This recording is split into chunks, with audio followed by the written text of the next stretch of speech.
نواز سید کائنات کی بارگاہ سے ملی ہے۔ نبی علیہ السلام نے اس خطے کے لیے اپنے جس بیٹے کو، لاڈلے بیٹے کو پسند فرمایا، بھیجا، اسی دنیا آج تک کہتی ہے نائب رسول فی الہند،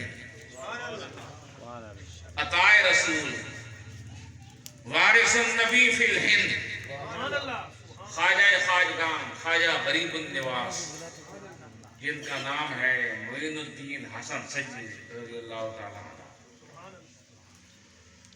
آپ کو اس خطے کے اندر بھیجا گیا تھا۔ اور میرے دوستو یہ بھی یاد رکھو، یہ جو سلاسل ہے نا، سلاسل 4 سلسلے بڑے مشہور ہیں، سلسلہ نقشبندیہ، سلسلہ سہروردیہ، سلسلہ قادریہ اور سلسلہ چشتیہ۔ 4 سلاسل زیادہ مشہور ہیں۔ اور میرے دوستو سب سے پہلے جو سلسلہ معرض وجود میں آیا اس دنیا کے اندر، اسے سب سے پہلے نام ملا، وہ ہے سلسلہ چشتیہ اہل چشتی۔ 3ری صدی کے اندر ایک بزرگ گزرے حضرت خواجہ ابو اسحاق شامی رضی اللہ تعالیٰ عنہ۔ وہ اپنے پیر کے بارگاہ میں گئے، پیر نے دیکھا مرید کو، دیکھنے والا سمجھ گیا کہ آنے والا کوئی عام نہیں ہے۔ فرمایا، مرید کیا، فرمایا قیامت تک جو تیرے ساتھ تعلق جوڑے گا، تیرے ساتھ عقیدت کی نسبت رکھے گا، اسے قیامت تک چشتی کہا جائے گا۔ چشتی کہا جائے گا۔ فرمایا جاؤ چشت کے اندر جاؤ، وہاں پر مرکز بناؤ۔ ابو اسحاق شامی رضی اللہ تعالیٰ عنہ چشت کے اندر آئے، وہاں بیٹھ کر لوگوں کو خدا کا راستہ دکھایا، بھٹکی انسانیت کو خدا کا دروازہ دکھایا، خدا تک پہنچایا، خدا رسیدہ بنایا، خدا کا بندہ بنایا۔ ان کے ایک غلام ہیں، مرید ہیں، حضرت سید غیاث الدین بخاری، ان کی مرید ہیں۔ وہ سب سے پہلے ہندوستان کے اندر آئے، اس بڑے صغیر کے اندر آئے، سب سے پہلے 3ری صدی کے اندر اس پاک و ہند کے اندر آئے حضرت سید غیاث الدین بخاری۔ تو سب سے پہلے ہندوستان کے اندر جس صاحب نسبت سلسلے والے کے پیر لگے، اسی دنیا آج تک چشتی کہتی ہے۔ ان کا مزار بھی یہاں ہے، ڈیرہ غازی خان کی مضافات کے اندر ان کا مزار آج بھی موجود ہے۔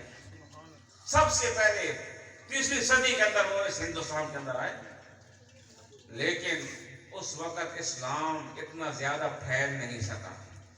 سن 4 صدی کے اندر حضرت داتا صاحب تشریف لے آئے لاہور کے اندر، لیکن پھر بھی اسلام اتنا زیادہ پھیل نہیں سکا۔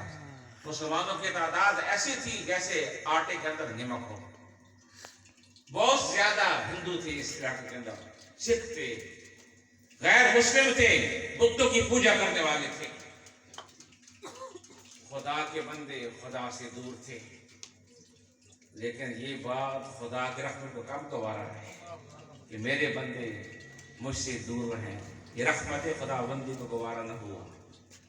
اس نے ایک بندے کا انتخاب کیا اس خطے کے لیے، خدا نے ایک ہستی کو پسند کیا اس خطے کے لیے، جسے آج دنیا معین الدین کے نام سے یاد کرتی ہے۔ وہ بندہ کوئی عام نہیں تھا، وہ بندہ آل نبی اولاد علی تھا، ہستی حسینی سید تھے، نجیب الطرفین تھے، نبی علیہ السلام کے پاک گھرانے کے چشم و چراغ تھے۔ ان کو اللہ تعالیٰ نے اس خطے کے لیے پسند کیا۔ دیکھیں نا، بندہ بندے سے مل کر بندگی کا ڈھنگ سیکھتا ہے۔ اگر بندہ اکیلا رہ جائے، جنگل میں رہ جائے، اسے کون بتائے گا؟ بندے بندے سے مل کر بندگی کا طریقہ سیکھتے ہیں۔ حضرت معین الدین کو اللہ تعالیٰ نے اس خطے کے لیے پسند کیا اور پسند کر کے ان کے اندر ایسی طاقتیں رکھی، ایسی صلاحیتیں عطا فرمائی اللہ نے۔ اللہ تعالیٰ ہے نا، ان اللہ علی کل شیء قدیر جانور، جیسا چاہے جیسا کرنا چاہے کر سکتا ہے۔ اس نے اس بندے کے اندر ایسی صلاحیتیں رکھی کہ غیر مسلم دیکھ کر خود بخود اس بندے کی طرف کھینچے چلے گئے۔ کتابوں کے اندر موجود ہے، خواجہ خواجگان خواجہ غریب النواز کی نگاہ اٹھتی، جس ہندو پر پڑتی، جب تک وہ ہندو صاحب ایمان نہ ہو جاتا، جب تک اس ہندو کے دل کے اندر ایمان داخل نہ ہو جاتا، اس ہندو کو قرار نہیں ملتا تھا، سکون نہیں ملتا تھا۔ یہ تھا نگاہوں کا فیض، نگاہوں کا فیض۔ کہتے ہیں نا، نگاہیں مرد مومن سے بدل جاتی ہیں تقدیریں۔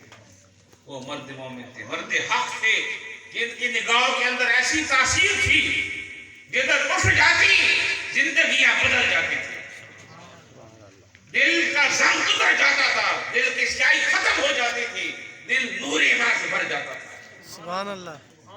یہ اللہ نے خواجہ کو شان عطا فرمائی۔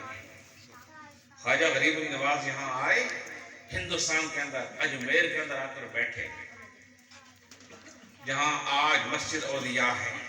اجمیر کے اندر مسجد اولیاء یہ وہی جگہ ہے جب سب سے پہلے خواجہ غریب النواز اجمیر کے اندر آئے۔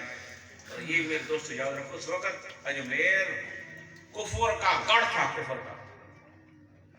رائے پتورا بادشاہ تھا اس علاقے کا، اور سب سے زیادہ مندر، بڑے بڑے مندر اجمیر کے اندر تھے۔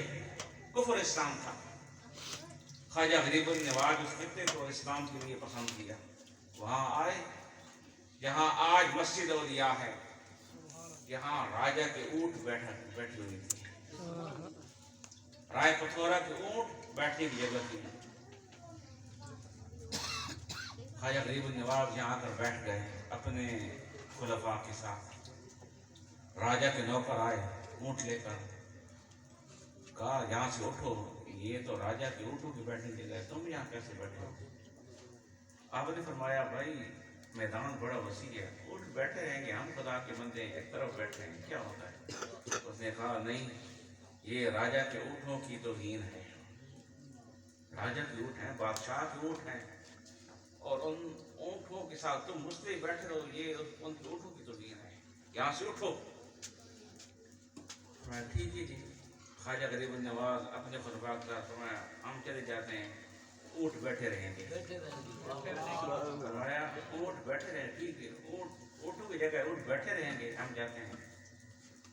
دیکھیے اللہ وعدہ، اللہ کا بندہ، جس کی ذات کے اندر خدا کی صفات جلوہ گر ہو جاتی ہیں، جس کی ذات کے اندر جب وہ اللہ کو قرب پاتا ہے نا، اللہ کے قریب ہوتا ہے، تو اللہ اس کے قریب ہو جاتا ہے۔ پھر دیکھنا بندے کا ہوتا ہے، اس نظر کے اندر تاثیر خدا کی ہوتی ہے۔ ہاتھ بندے کے ہوتے ہیں، ان ہاتھوں میں طاقت خدا کی ہوتی ہے۔ زبان بندے کی ہوتی ہے، اس پر اجرا خدا کا ہوتا ہے۔ فرمایا چلو، راجہ کے اونٹ ہیں، بیٹھے رہیں، ٹھیک ہے، آپ اٹھ کر چلے گئے، دوسری جگہ بیٹھ گئے۔ رات کو راجہ کے نوکروں نے اونٹ بٹھائے اس میدان پر۔ صبح آئے حسب معمول اونٹوں کو اٹھانے کے لیے، اونٹوں کو اٹھاتے ہیں، اونٹ ہلتی بھی نہیں۔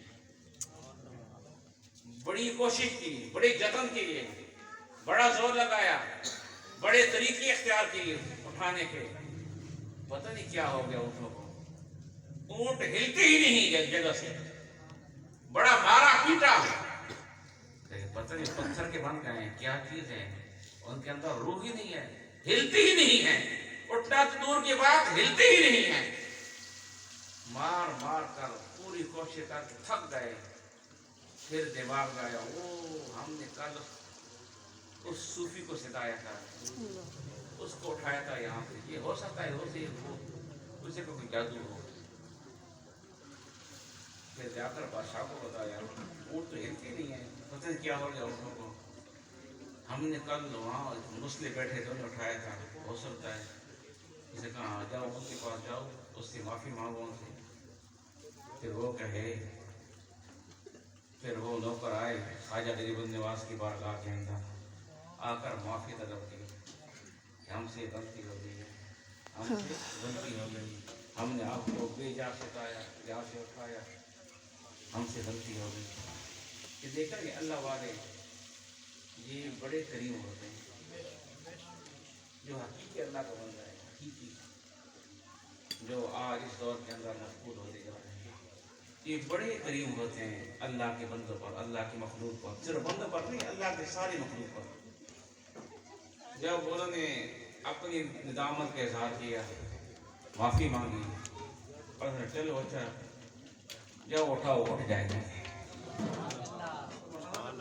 اٹھ جائیں گے، گئے، اب صرف اشارہ کیا، اٹھ کھڑے ہو گئے۔ نعرہ تکبیر، نعرہ رسالت، عظمت و شان اولیاء، نعرہ چشتیہ